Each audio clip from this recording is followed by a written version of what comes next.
شاہ تار پر ہر آن رحمت کی نظر رکھنا، کرے دن رات یہ سنت کی خدمت یا رسول اللہ۔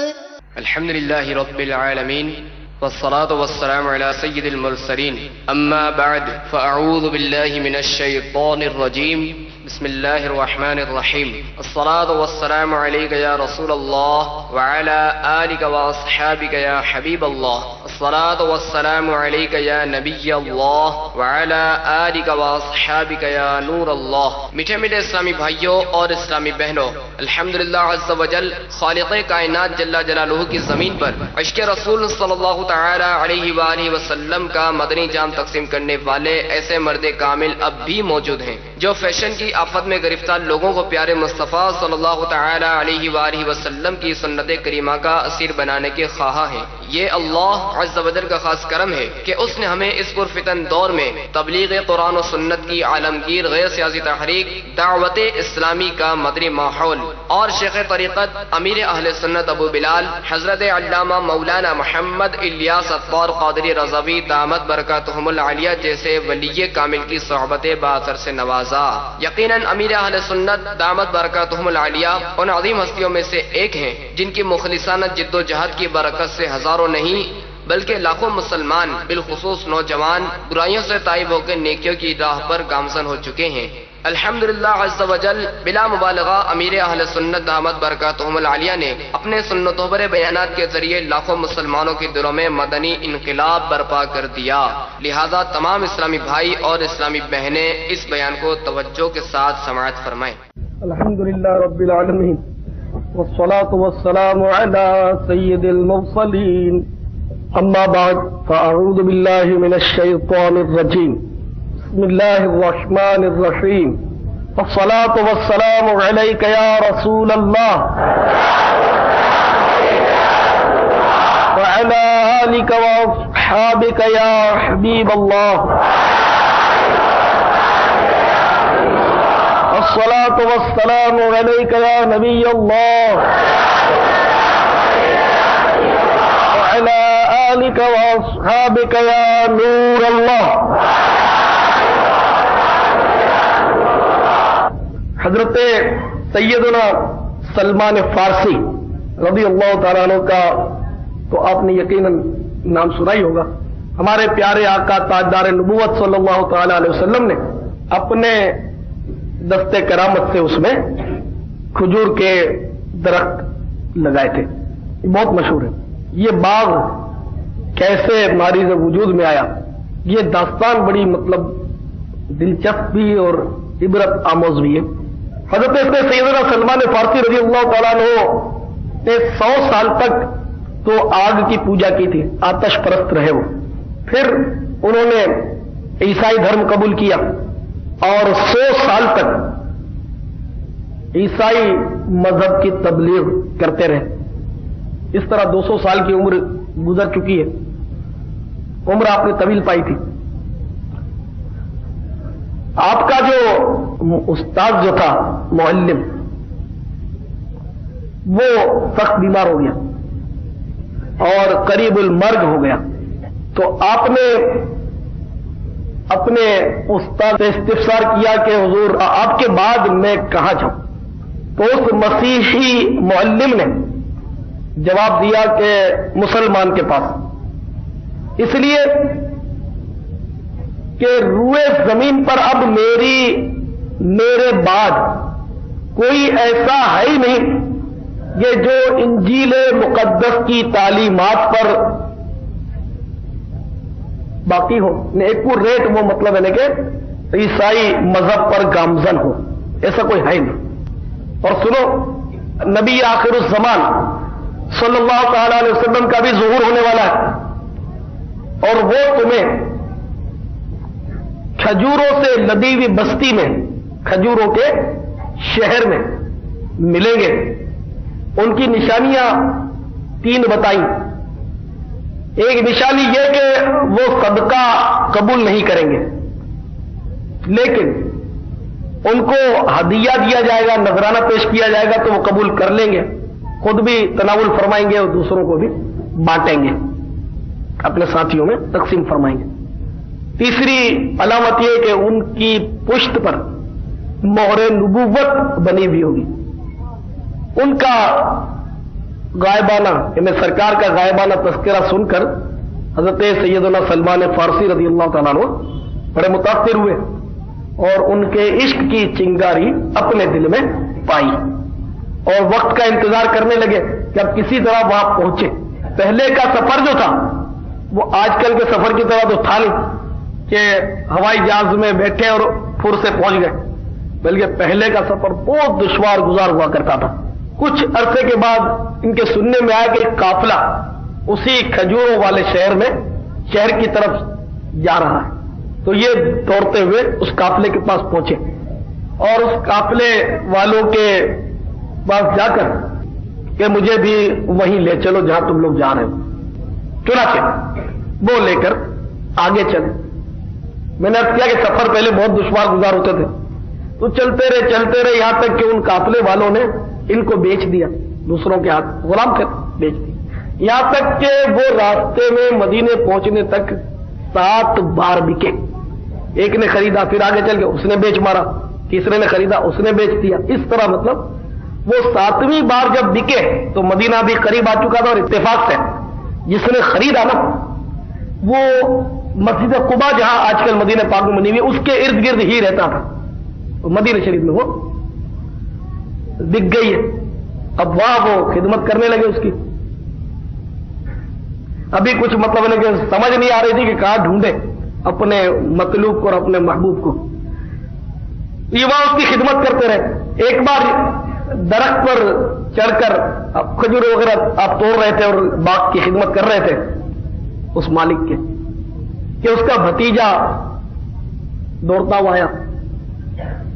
وہ مالک جو تھا وہ یہودی تھا، تو وہ بھتیجا، مدینہ شریف میں یہودی بہت رہتے تھے اس وقت، تو اس بھتیجے نے کہا کہ چچا اب تمہاری بادشاہی کا وقت ختم ہو گیا، کیونکہ مدینہ شریف میں محمد بن عبداللہ صلی اللہ علیہ وسلم رضی اللہ تعالیٰ عنہ جلوہ گر ہو چکے ہیں، اب تم لوگوں کی نہیں چلے گی، ان کی چلے گی۔ بات دراصل یہ تھی کہ جس دن میرے آقا مدینے والے مصطفیٰ صلی اللہ علیہ وسلم مکہ پاک سے مدینہ طیبہ ہجرت کر کے تشریف لے آئے، تو اس وقت مدینہ پاک میں یہودیوں کی تاج پوشی کا مطلب ہے کہ ساری تیاریاں مکمل تھیں کہ وہ مطلب ہے کہ اپنی حکومت کا اعلان کر دیں گے، تاج بھی تیار تھا، تخت بھی تیار تھا، حکومت کا اعلان کرنے کی دیر تھی، اور وہ مدینہ شریف پر پورا یعنی غلبہ چاہتے تھے کہ بس وہ ہمارے آقا تشریف لے آئے تو ان کے منصوبے دھرے کے دھرے رہ گئے۔ بولا کہ اب تو تمہاری حکومت نہیں آئی ہے، اس بچے رہے گا۔ تو یہ ایک دم چونکے محمد بن عبداللہ سن کر صلی اللہ علیہ وسلم کہ کہیں یہ وہی تو نہیں جن کی مجھے تلاش ہے، تو ایک دم یہ لپک کر درخت سے نیچے اترے اور اس لڑکے سے فرمانے لگے کہ بھئی کیا تم کہہ رہے تھے، کون آیا ہے، کیا ہے؟ تو مالک جو تھا وہ ایک دم بگڑ گیا، یہودی تھا، ایک دم غصے میں آ گیا اور اس نے گھونسا کس کے ہمارے آقا سیدنا سلمان فارسی رضی اللہ تعالیٰ عنہ کے رسید کر دیا، اور ظالم نے کہا کہ تو اپنا کام کر، تو کیوں ہماری باتیں سنتا، چل۔ ان کو مطلب دور ہٹا دیا، تو اور بھی ان کی سمجھ میں آ گیا کہ ہو نہ ہو یہ وہی ہے جن کے پاس مجھے جانا ہے، بالکل یعنی کہ وہ ایک دم دل میں ان کے آ گیا، یہ کام پہ لگ گئے کہ آپ کسی صورت سے بھی یہاں سے بھاگ کر ان کے پاس جانا چاہیے۔ تو یہ صبح کھجوریں دے کر تلاش کرتے ہوئے پہنچ گئے اور پہنچ کر ساری کھجوریں پیارے آقا صلی اللہ علیہ وسلم کو پیش کرتے ہوئے عرض کیا کہ جناب یہ آپ کے لیے میں صدقہ لایا ہوں، کیونکہ آپ لوگ بہت غریب ہیں، مسافر ہیں، سب لوگ آپ کے ساتھ غریب ہیں، یہ آپ صدقہ قبول کر لیجئے۔ تو ہمارے پیارے آقا صلی اللہ علیہ وسلم نے منع فرما دیا کہ صدقہ اللہ کے نبی کے لیے حرام ہے، میں اللہ کا نبی ہوں، میں نہیں لیتا۔ تو یہ کچھ مطمئن ہوئے کہ واقعی یہ وہی شخص معلوم ہوتے، دیکھو فوراً صدقے کا انہوں نے منع کر دیا۔ دوسرے دن پھر حاضر ہو گئے اور پھر عرض کیا کہ جناب میں یہ آپ کے لیے نذرانہ لایا ہوں، تحفہ۔ تو حضور علیہ الصلوۃ والسلام نے فوراً اس کو قبول فرما لیا اور کچھ کھجوریں تناول فرمائی اور